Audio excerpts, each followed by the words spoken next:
the book of Nehemiah to prosecute her support of this motion.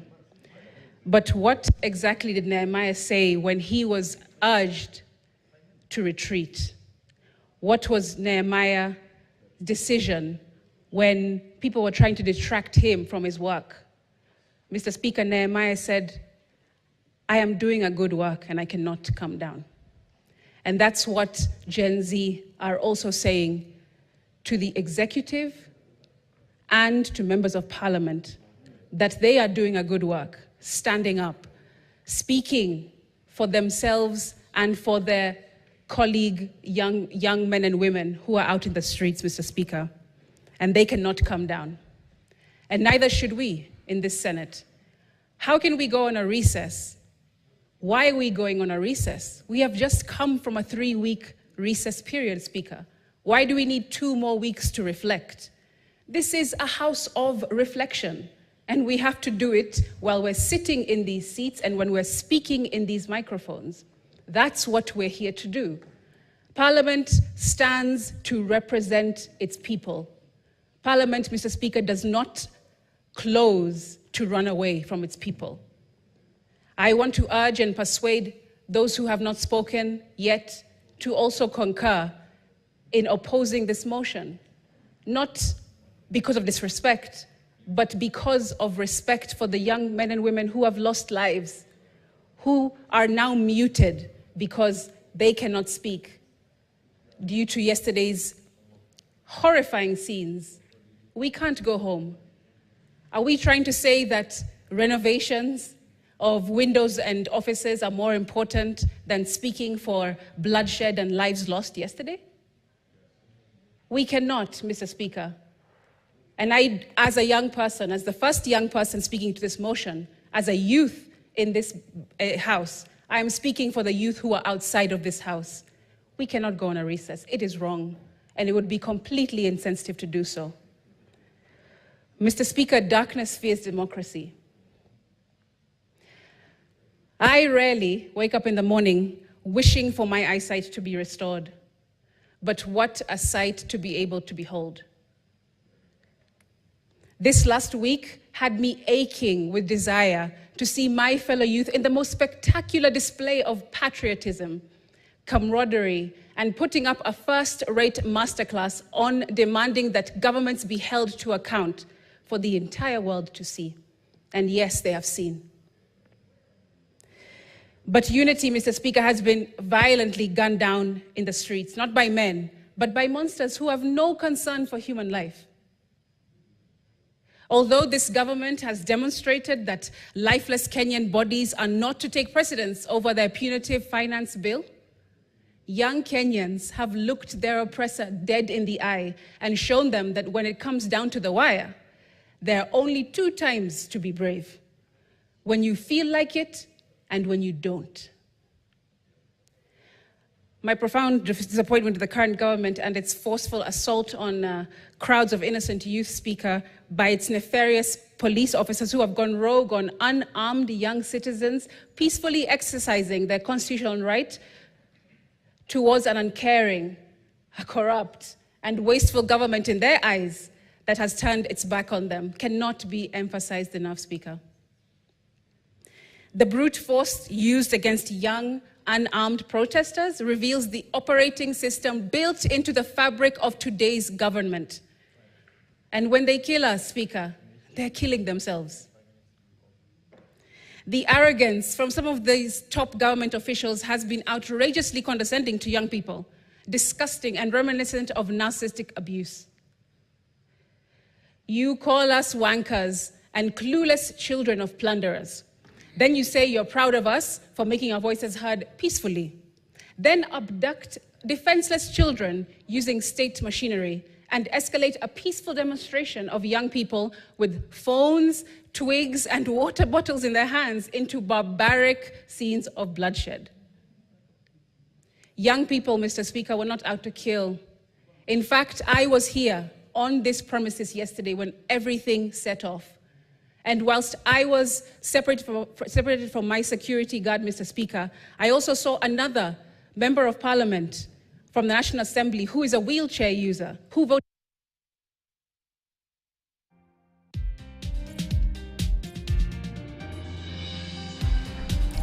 All right, Senator Sige there, moving and speaking quite movingly, I should say, in the Senate when they were seeking not to have the Senate going on recess in spite of what was happening in the country. We know they are still now in recess until the 22nd or 26th of this month as well. We shall be looking at that. Was it necessary, as she calls? They were just actually out of recess. And what is a moment of reflection, as she tries to put it into there. That is a house of reflection, where they should be reflecting on these issues as well. And so there's a human life, they really care a fig about the human life, as she's trying to put it there, that renovations will take precedence above human life and rights as well. Right, and this is the editorial cartoons this morning. Zach's mambo ni matatu, accept our non-negotiable demands at status quo or resign. And also the egging from the Bretton Woods institutions regarding the finance bill, who are really steamrolling it and forcing it. Going down, finance bill 2024, and no Gen Z beyond this point. Sanitaries and Harambes in charges, this is what they've been doing. You can see the MPs who voted yes as well. Now they're not allowed in churches. The podium there, Occupy Churches, has been one of the hashtags that we have been seeing, despite the fact that, yes, other hashtags never sell through, like Occupy State House, Parliament did. Occupy Churches as well has borne fruit at the end of the day. And there is fear and trepidation, bugbears and fears, I should say, regarding the MPs who voted yes, or most of them from Kenya Kwanza, as far as these demonstrations is concerned. Holy Court this morning with Dr. Makali Muli. Also, we have Wilson Sosion with us as well. Hilary Sige was bound to be joining us, but up to now, he's on our show.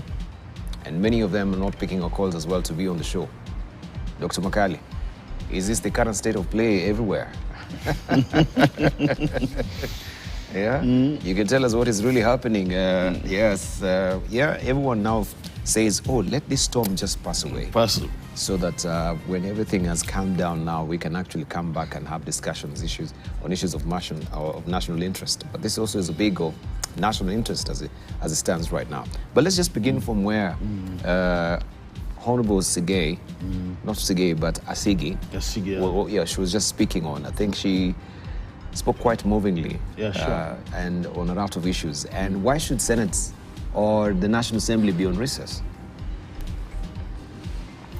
Is it really called for? Anyway, and we thought also that the House will be called on a matter of urgency, but it seems also the National Speaker has elected to take it the other way. And as you're aware, Dibal, these days at the start of every session, the Parliament does approve their own calendar.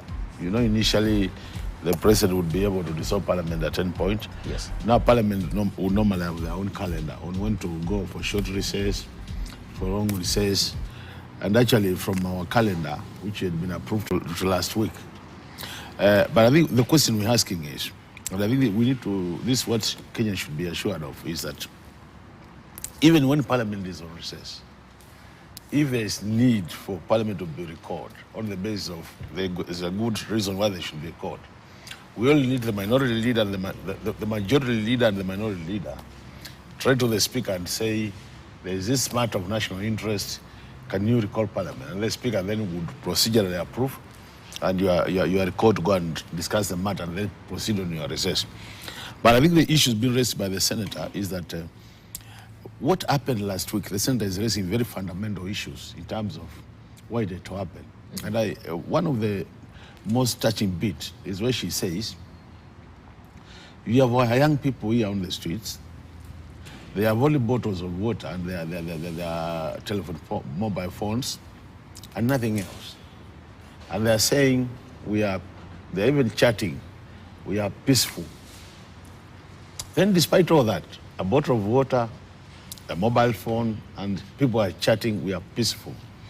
Then the police go to an extent of even shooting or tear gassing them. And these are the issues also being raised by the church. That why do you attack somebody who is harmless from the word go? This person, by looking at them, they're harmless. They're only saying we are peaceful and they're having their water bottle and they're not even throwing the water bottles to you.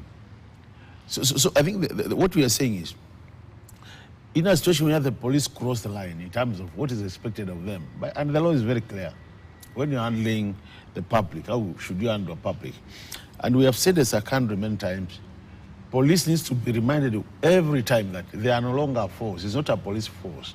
It's a police service. This is service to Kenyans.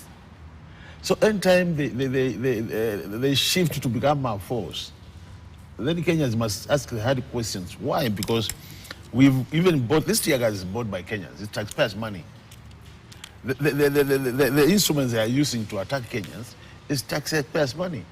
So the question is, why would you use our money to attack us when we're harmless? And I think that's what the senator is saying.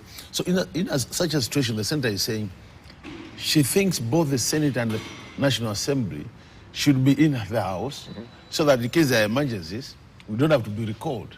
You're already there and you can discuss these things. For example, now, with the drone bill, it's now back in the House. Even though our AG, the Attorney General, said that there's no urgency because by deleting all the clauses, the bill is dead. So it will just be a matter of coming to the House, and then the committee will go and agree with the President's reservations. They will bring it to the House, and then the House will have to agree, because normally, if we are to decide not to agree with the President so that the bill remains, we must raise two thirds. And these guys who are clubbing after passing the bill and their veto has been withdrawn will have now to mobilize again to get two thirds, which in reality will not happen. So this bill is dead, and I agree with the on association, it is dead and buried, because there was just, what will happen there was just formalization of the President's reservations. But let's look at the lessons. As I said earlier, I think. Right, so now we have 6 months, right? For what? For the whole exercise to begin again. What happened? No, some finance bills, this are a finance bill, we call them is like it's a miscellaneous kind of bill, because it is amending so many other acts of Parliament. So I think if my memory serves me well, it has some exceptions. You can actually introduce it even before the 6 months. How long does it take to introduce? A normal bill As a will normal require bill. 6 months. That's what but I'm this is asking. like what you Can call you clarify then what happens in between? These are you as a legislator. Yeah, these are clarify to Kenyans? omnibus. Yes. And normally omnibus, this being a finance, I think it has exception. This one, but I'm not very sure, but I think this particular finance bill has an exception, that it can be brought back to the House anytime, because it's not really a normal bill. Where a normal bill, if it's rejected, that's what urban pass, it cannot be amended after six months. But I think from what the President has said, he's not thinking about amendments. He has said, now we go back and look at our expenditure. That's what I'm asking. Yes. We don't have a bill. Yes. What happens? No, we have the 2023 bill. No, yes, but as it stands, That. 2023 just lasts for just for a short time, isn't it? Or No, you take the long haul. it continues. It continues all the way. Now, what is that? Let me. So let's we'll miss a budget. No, what we for are the saying, 2024-2025. Let's just educate Kenyans. Yes, that's what I want you to When we educate passed the Kenyans. 2023 Act, because it's an act now, the expectation was that it was supposed to collect 2.52 trillion. That's why they have fallen short by 200 billion. So they have collected 2.3 trillion. So we are saying now, if the 2023 Finance Act, because the one now to continue, is implemented properly, then they will still collect their 2.52 trillion from the current act. That's why you see we are only talking about a shortfall of about 200 billion, and not the entire amount of 2.9. Yeah, so there's already an act of Parliament called the Finance Act, which has amended several acts. It has amended the VAT Act, it has amended the Income Tax Act, it has amended what they call the Procedures Act, Tax Procedures Act, and then it has amended several miscellaneous acts, insurance, small acts. So with that amendment already, because it's an act, they will still continue collecting that money as they have been collecting in the year 2023. Yes, that's normally what happens. All right, let's hear from Mombasa Road. So you want to say something? Yes, before I get back to that, I think you allow me to make several rebuttals that Makale made, right from the issue of non-remittances of school money. I think we've got to distinguish the parents' responsibilities and obligations and what government pays. That is where there is a separation. And none can be used to finance the other. Free tuition money free education money, particularly for secondary schools at 22, is desegregated into specific votates. But it is majorly tuition and some bit of it operation that is on salaries. And their parents cannot pay anything whatsoever, even if they pay 100%. Parents' payment cannot be wired to finance tuition. So if tuition money is delayed, there is no way any school can borrow from any other voted to do that. And if students have been told to come back with full fees, it is with respect to feeding, boarding, and those other responsibilities that there's no correlation whatsoever with the government funding. So I think those are things that need to be desegregated. The parents don't pay to take over the votates of government in the ministry. When you talk about the expenditure side of items and to reduce, and Macaulay has said, don't touch development. We've seen governors also crying that with the debt of the finance bill, the county revenue allocation should not also be touched. Everybody now will be crying. Teachers are crying. Employ the 46,000. Now, it's now turning out very clearly that the revenue collected from the finance bill was going to affect so many areas, and in the absence, it definitely is going to be affected. I want to tell Macaulay here that all those, the austerity measure will not spare different aspects that were envisaged, and that the Treasury will be able to prepare. Because, Debal, finance bill is not budget. Finance bill is an act that enables government to collect revenue. The budget is different. But now, when the finance bill dies, it automatically affects the budget. The budget has to be reorganized. Choose what to drop, what to do, and what not to do. And the president was clear that with the death of the finance bill, the government will be forced to go in and borrow at least $1 trillion shillings to finance the gaps that have been created. That is the truth, and that's a fact that Kenyans must understand. When the statements of the senator, the nominated senator, she spoke very well. Of course, that's the right to debate, and I would like to say Parliament is a chamber for debating, where you speak your conscience. Those who voted for the bill, the finance bill, are not on trial. And those who voted against are not on trial. They were on their legislative duties. But I would like to comment on the threshold of the peaceful demonstration as stated by the senator, that the demonstrators were carrying water and phones and shouting peace. True, some did. In fact, Kithure Kindiki, the CS Interior, gave guidelines on the demonstrations and when it would end, because the Constitution requires that the demonstrations are protected by the police. But let me ask you, Deba, at what stage was the Supreme Court banned? At what stage was the City Hall, the office of the governor, Nairobi, banned? At what stage was the fence around the mausoleum in Parliament brought down? Is that being peaceful, bringing down a perimeter fence? Banning of the dining area inside Parliament. Makali Muli is a parliamentarian, and it happens that I was in Parliament that particular time, and all parliamentarians and staff were evacuated through the tunnel to the new building, and everybody evacuated.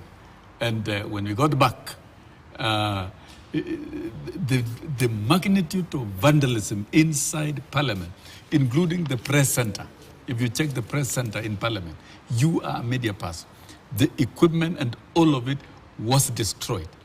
Do you want to tell us that all these vandalism and violence, including arson, the police are expected to shut their eyes? The security organs are expected to shut their eyes? You heard in Ngong, and the president was clear about it, where the demonstrators overpowered the police and grabbed the guns and actually used the guns. I don't think that is what the law envisages, and I don't think that is what the Constitution envisages, and which Makali Muli is shy to say so. Look, Mulu, you know, you guys keep on calling me Muli. Yes, Makali Mulu is shy. Let us speak about everything. Let's speak about what was wrong and what is wrong, and speak about what is right and what ought to be right. That is how we need to take this country forward. Demonstrations are the best things. I've used it personally to voice matters of teachers.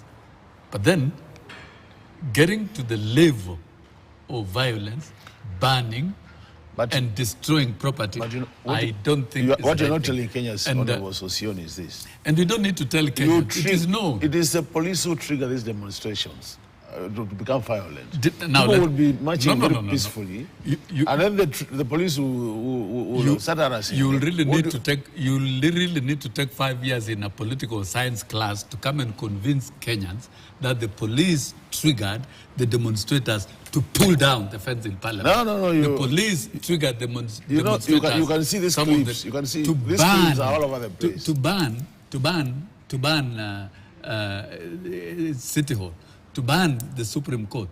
The action of banning, it means somebody had planned actually to come and execute. Let us separate peaceful demonstrators from criminal gangs who may have been sponsored to cause mayhem. This one, there must be a clear dichotomy. Right. And that one, a responsible government or a responsible police force does not even require orders. It will use its force, the force that is given, the authority that is given to restore law and order and to deal with possible criminal elements within the demonstration. All right. If we have demonstrators and all of a sudden some of the demonstrators are firing guns and are flashing guns, what do you call that? You know the Right, so just a moment. Let me tell you, Makali, you cannot defend the aspect of violence and violation of the rule of law in the demonstration. That one you can't defend. You cannot. Because Sossion was not in And you don't need to help me on that. When we voted, and I was there, and we lost the vote in the House, we walked out as members of the opposition to the gate to address Kenyans. Then when we came back, we were advised, because as we didn't want to go back to the House because they were now passing their appropriation bill, which we were not in agreement with. So we were advised, you guys cross over the other side to the offices, the Bunge Tower. So we crossed early enough. My office is in the 15th floor of Bunge Tower. So I went up to my office.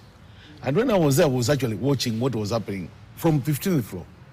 The moment the police shot that young man outside the gate of the Senate, and the demonstrators saw that's a dead body, that's the time they want to break those frenzies.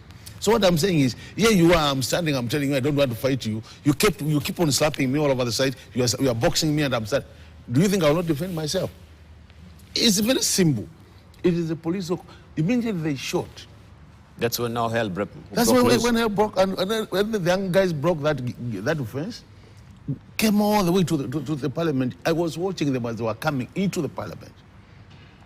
So I'm telling you, and Makali, I'm telling you what we are saying is... Don't lie. But why should I lie? I was in Parliament. You're actually opening line. You are not in Parliament. I was in Parliament. I was in the dining area. We were having lunch, but he was watching it from a bird's eye view. Yeah, I could see what was happening all over the place. Even before the parliamentarians and staff were evacuated, we walked near the mausoleum and we saw what was happening. The pulling down of the fence was before anybody was shot at all. That was the first attempt. And after pulling down of the fence and invasion inside Parliament, that is when this mayhem started. All right, so the narrative of Makali Mulu no, this thing I was watching it, is the biggest lie in town. I was watching it. I'm not talking about watching you. I was not talking about hearsay. Who was watching you watching? You are down in the dining eating. I was up there watching this thing from a bad side, because I was the 15th floor of Bunge Tower. The evacuation to the Bunge Tower, out of the Bunge Towers, was when the demonstrators had actually pulled down the fence and they'd come through and walked through towards the dining area. That was only for Kenya Kwanza members who remained in the house. No. It was all. No, seated with most of them. we left long time ago after we lost the vote. I had lunch with Atiende Omolo on the same table. You guys, because you know, and we all together. Yeah, that's a fact. Or it's not a fact. Okay. And I walked out through the tunnel just a moment. By the way, what were you doing in Parliament that time? You are not even a parliament that time. All right. Parliament is an open place. I can walk in. You see, that's why we should tell Kenyans the truth. All right. Honorable Sosion, because we have it on good authority that especially the criminal element in all these protests was actually perpetrated and organized by the government. By the government. Because first of all, this peaceful protest... Do you have evidence that it was That's what I'm saying. I have it on good authority. And I don't have to reveal my sources. Yeah, I have it on good authority. That's the truth. It's not a secret. No, listen. Can I just advance my point? Yeah, I gave you time. That, yes, we saw how the peaceful demonstrations were growing phenomenally in number with the Gen Z. And now we had also professionals really joining in this protest. And there were bugbears and fears the parents and the entire nation will continue with this protest peacefully and demand, what they were demanding. Hashtag Ruto must go. Hashtag finance bill. Hashtag occupy parliament.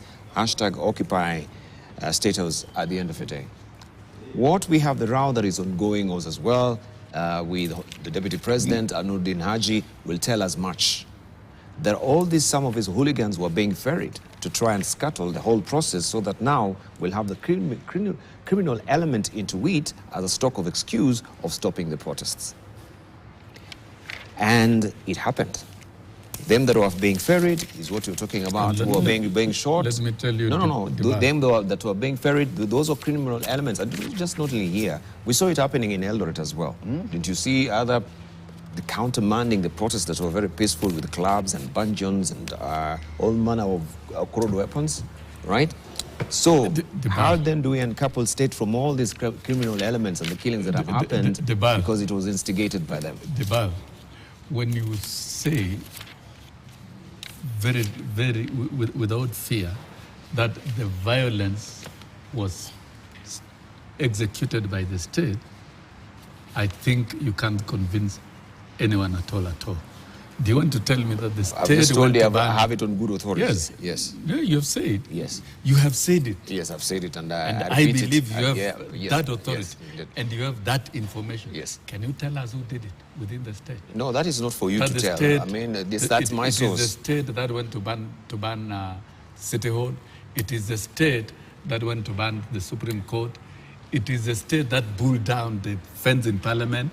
All those demonstrators who walked into Parliament were also pushed by the state. Can the state not go to full extent if this threat is a threat to their governance? It is the state that banned property inside Parliament, destroyed property. Yes. It is the state that took the demonstrators up to the chambers. What can stop the state? I think the ban. No, I'm asking what even can... if you have to lie, No. You must be very intelligent in how to lie.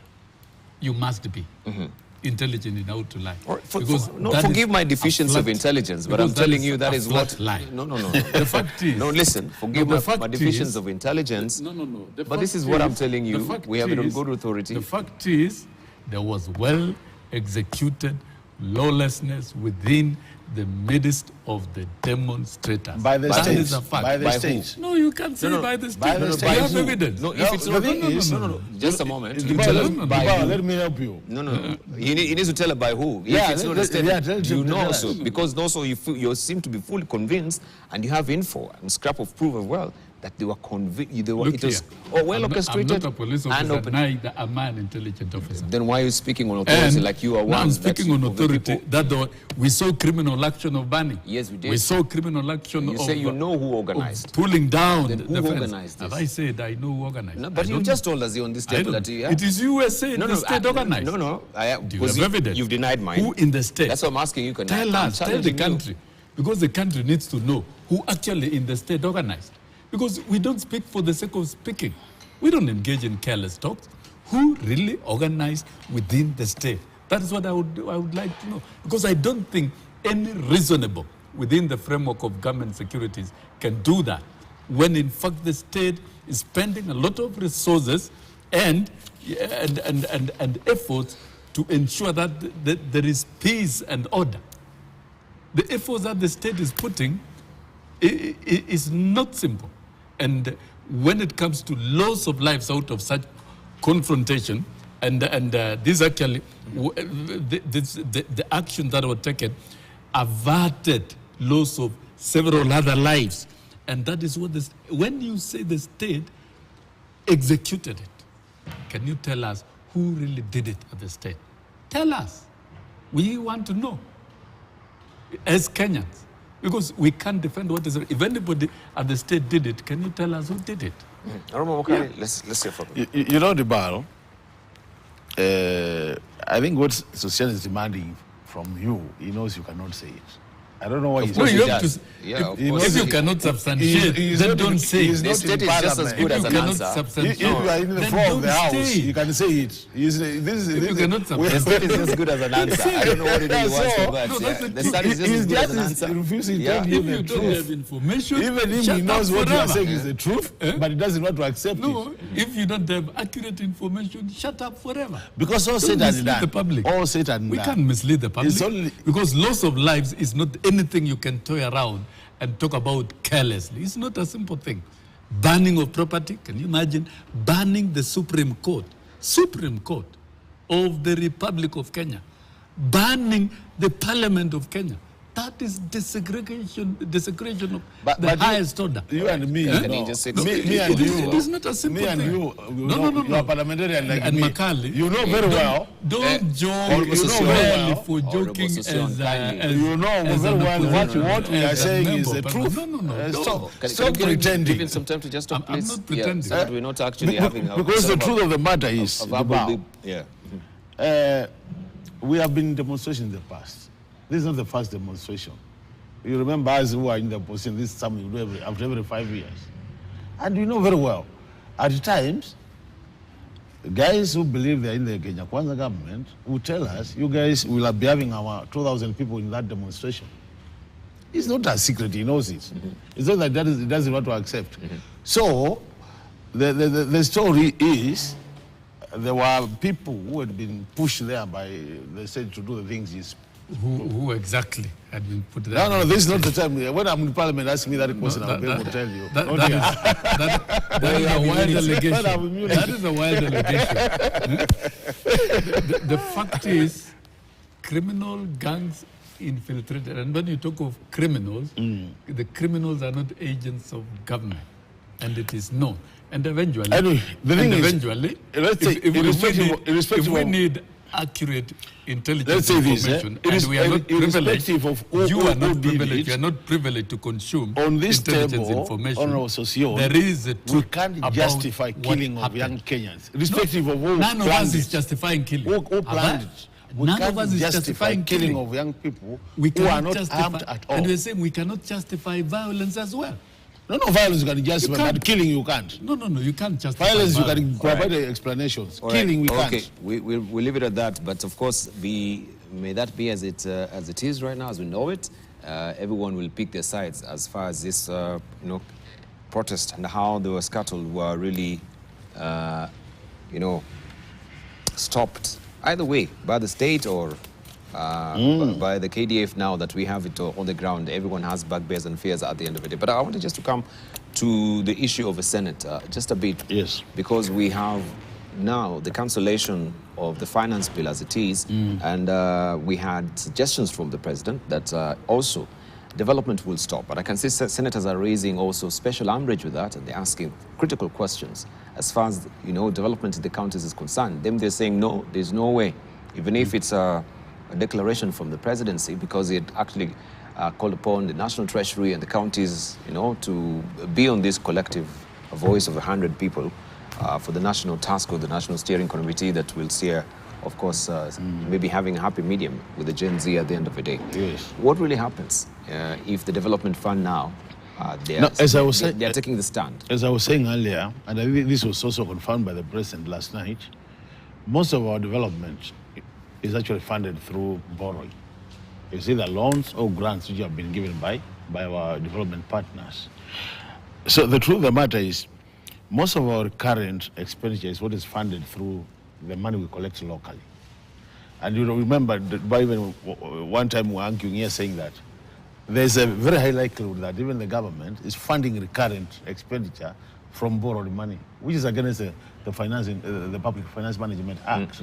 So with that, the reason why we are saying you can touch the rest of the things, but avoid development. And I say that as an economist because, you know, if you don't carry out development, then you will not be able to grow this cake. Yes.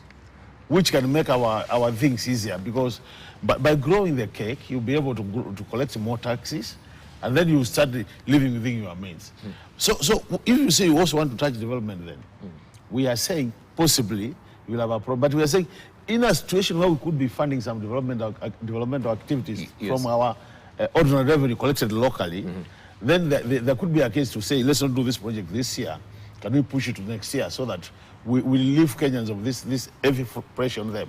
Because, you know, Kenyans have really, as we said, disposable income is now almost like not there. And we were saying it doesn't make sense. You do development for me when I'm dying of hunger. Yes, indeed. It doesn't make a lot of sense. So is it that we require a very good, what I call delicate balance in terms of what can we push forward, what can we for now shelf and say it will not be done, and what can we retain in the budget. And I've said we need to underline the word, it has to be a core priority area. That's the underlying thing. When you find this non-core, please push it out of the budget for now. And I think we have so many non-core activities in the budget, which can easily be said, push this, and you still achieve the same outcomes. So what the senators are saying, and I think the law is also support. You know, when you pass the Division Act, that act says, and we have passed as a House, it says, in a situation where there is a shortfall in collection of revenue, it is the government, it's the national government which takes that shortfall, not the counties. So I think the senators are arguing from that perspective that the act you have passed as a House, both houses, because that is passed by the Senate and the National Assembly, says in a situation where there is a shortfall in terms of revenue collection, it is the national government that takes in that shortfall, not the county government. And in a situation where you have over-collected, then that over-collection should be used to reduce the deficit or in terms of repayment of loans. That's what the law says. It's very clear. So on the basis of that, then it's like the money for the county is actually already ring-fenced. You might not be able to touch it much. Although the president said, look at it, but since the act has been passed, so it means that act might have to come back now to Parliament to be reviewed again. The other issue we're discussing with you. But there's things are now, and we only added, I think we added the counties about 15 billion, from 385 to 400. So even if we were to take that one away, 15 billion, to retain them where they are at 385, you still have a share of about 185, which has to come from the national government. Because you said we are looking for 200 billion from the budget. Yes. All right. The appropriation bill was signed into law by the president. And that appropriation bill carries with it 3.9 trillion as is. But of course, there will be a supplementary budget. That supplementary will see revision and reduction of various vote rates. And I think trying to tell Kenyans that development relies only on borrowed money is the truth. I'm a budget expert. Is a wrong concept. There's nothing wrong with that. Let us not forget, during Kibaki administration, and that is where we have been trying to pivot back to, the revenue collected within the country was financing the national budget at 95%. 95%. So we cannot be a country of dependence on borrowed money even for development. And the general idea here, in terms of revenue collection, is that we should be able to domestically raise revenue sufficient enough to finance the recurrent budget and development budget. We cannot tell Kenya that we now go into a slumber and we only collect revenue to finance the recurrent. And then who will shoulder the development? We cannot hand over the development of the country to foreigners and to borrowing. We must be able to finance our own budget, both recurrent and development, from resources raised domestically. That is a big vision, and that is the meaning of real independence. It's not something that had not happened before. It has happened in this country, and that needs to be done. So the consequence of the finance bill, if the budget of 3.9 trillion has to be executed as is, then the president was very clear. We must go out and borrow 1 trillion shillings so that we maintain the same. Right. But if not, with the austerity, I'm aware the Treasury is revising the budget, and all that will be contained in the supplementary budget. It is going to affect many areas, both the development and recurrent. So nobody should sit pretty that, of course, the development will remain as it is. You cannot kill the source of revenue here and bury it, then turn to the expenditure side and demand money for development. Fantastic. That is double speak. And so all these things will affect. It is cross-cutting. It's going to affect development. It's going to affect recurrent aspect of the budget. Which we're totally in agreement. All Kenyans must prepare. We're in agreement with you on that regard, because yes, but also we have other demands, as we can see it, that maybe will help also plug those particular holes that have been raised there. Just going by this, first, they're saying even, this is what they were saying, that review salaries of MPs, right? You are one of the highly paid MPs in this world, so they say, why can't we also review the salaries of Point MPs? Of caution. No. Of caution. Let me just run you by some of the demands. Then we on can that one actually of put it salaries. here, yeah? Don't even move with that one of salaries. Reduce wastage in government, including travel. That has been indicated by the president. Also, the executive will work on that as well. Decline to recreate the positions of chief administrative secretaries, which really touches now your own nerves as it is, Honorable Session. Yeah, this is one of the demands that they want. Don't personalize it. No, I'm just saying, because you are one of the beneficiaries of this. Yeah, decline to recreate positions of chief administrative secretaries. So that is bound to be happening. Making it very bold so that I can see. Yes, very bold so that you can see it. Yeah, I think now create more opportunities for the youth. Right, you can see also from the recent report, Gen Zs hold less than 3% of state jobs. This is according to the Public Service Commission report. That's okay. Yeah. Then we have a lifestyle audit of flash estates officers. You know, the opulence, decadence we've seen lately, the arrogance that comes with it, people flashing and flaunting what they've really gotten illegally, albeit cannot be overstated. Kenya Kwanza leadership lineup in parliament. Especially now, people are saying parliament, there's no parliament. You guys are just a conveyor belt and rubber stamps completely. There has to be a complete change. Then fire corrupt cabinet secretaries. This is some of the demands that we have there. The 197 billion shillings interest on debt of the Eurobond, how Kenya paid it as well. Honorable Mukali, that should hold your interest also this morning. But yeah, Honorable Sassoon wanted to talk about review of salaries, PACs, or... Yes, let me talk about there's one I left here as well. This one is one abolish funding. No, there's one I left. Just a moment. There's one abolish funding of First Lady. The second lady, I also abolished the housing levy. Those are some of the demands as well. Okay, you can continue.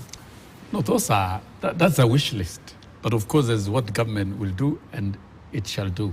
There is that which nobody will touch, whether it's the wish of government or the wish of Macallian group, that one of salaries.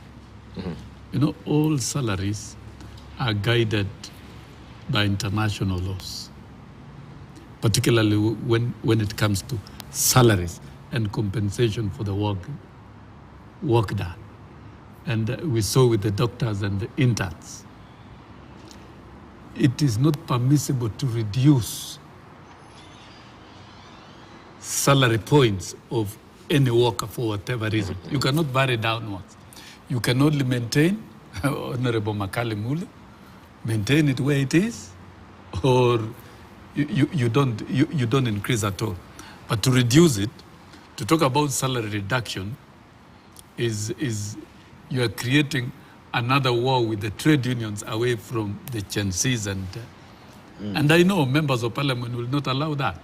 The biggest and the most ferocious trade union in quotes is parliament, because they'll defend what is due to them.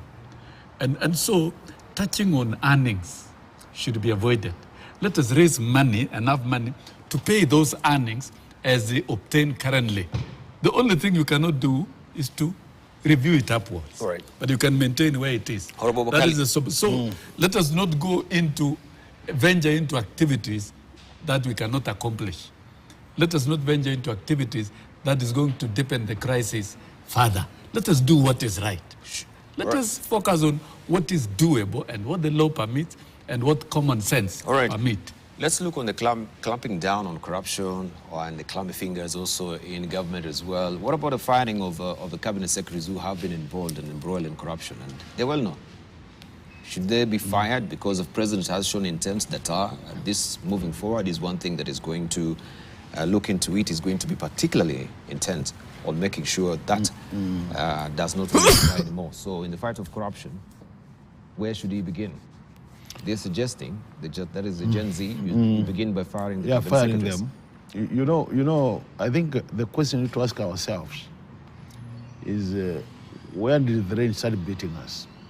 And Dibao, it's unfortunate that when you have a majority in parliament, as the executive, you think you are better off. For me, I think you are worse off. You know why? If you look at the report of the appointment committee of parliament, when the CSs were being taken through vetting process, if you grab that report today and look at what the committee said, in that report, there were 4 categories of people who were being vetted. The first category was people who had the right papers and the right experience to be appointed cabinet ministers, secretaries. The second report was there were people who had been proposed to be appointed cabinet secretaries who had corruption cases in court or a history of corruption. There were people in that report who had papers which were, by the committee, were assessed to be not genuine, fake papers. There were people in that report who were assessed to be people who were, what is the best saying, sex addicts in that report. There were people who had been proposed to be appointed who were had murder cases in court. At the time of appointment, what did we do as a house? Using the numbers of Kenya Kwanza, they passed everybody to be a cabinet secretary. So, in a situation where Parliament has said we have looked at these people, and these people have these different various issues which should not make them be appointed, and then the House says, yes, let's appoint them. From that word go, do you expect there will be anything happening? So when the president says, I will deal with corruption-related cases in my cabinet, he was told by the appointment committee from the word go. In your cabinet, there are these guys who we think from their history, they should not be appointed cabinet secretary because they have corruption-related cases in the court. They are sexual predators. So, yeah, all those things. They are drug peddlers. I put the categories for you. If you pick the report, it's not by me saying. It is the You can report put saying. names to the faces or to the... And the reason why I'm remembering it very well, Yes. the reason why I'm remembering it very well is fresh in my mind, is because if you look at my contribution then, they had said, can you fail to appoint Penina Malonza, who comes from my county, because she was seen to be incompetent in terms of the way she answered the questions. So my argument was, if you have corrupt people in this list, if you have people who have criminal cases, who are assessed as murderers in this report, why deny her the chance? Let her join the queue and be appointed with everybody else. So the Kenya Kwanza team did the right thing, they appointed. So with that, Dibao, your question is just answered. That the president from the word go, he was told by Parliament, your cabinet has issues. Can you sort them early? Then he said, appoint all of them. And as usual, the choir master came and he said, those who have the opinion, say hi. Then the choir master, you know, is the whip. He's the one who conducts the choir. He conducted the choir and they all passed. All right. So from the word go, yesterday he said his cabinet could do better. It's expected because they're not up to expectations, some of them. Right. So from where I sit, corruption, and this is what the young people are saying. And we need to take this matter very serious. You know why? And the deputy president has said it. Yeah, you steal our money, and then you come and form it on us after eating our money.